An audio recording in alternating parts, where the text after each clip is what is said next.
Adishakti film की प्रस्तुति।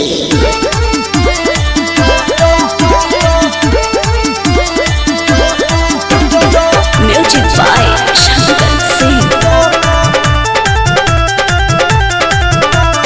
साल भर पताहरा से आइल बाबे हमरो मरद खखुआइल बाबे।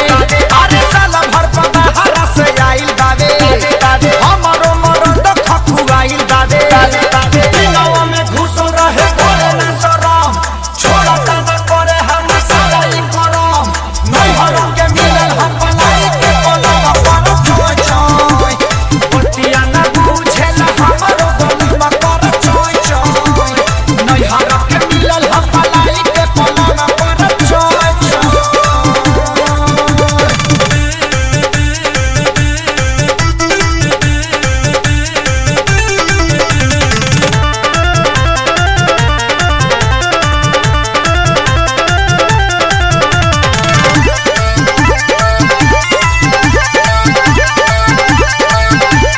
ऐसन करेले राजा जी हमरो लागे के फिर नहीं मिली।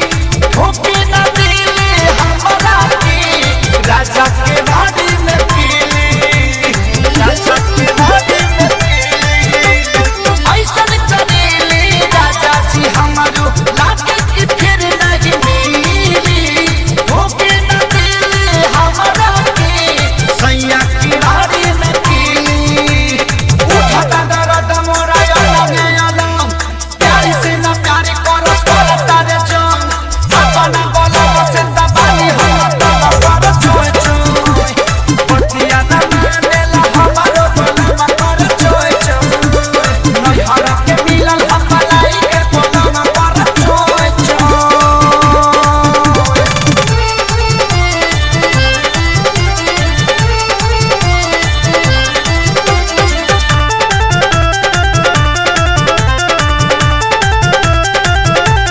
आजा में धाके हमरो बलमुआ हमरा के खूब झक छोड़े ले।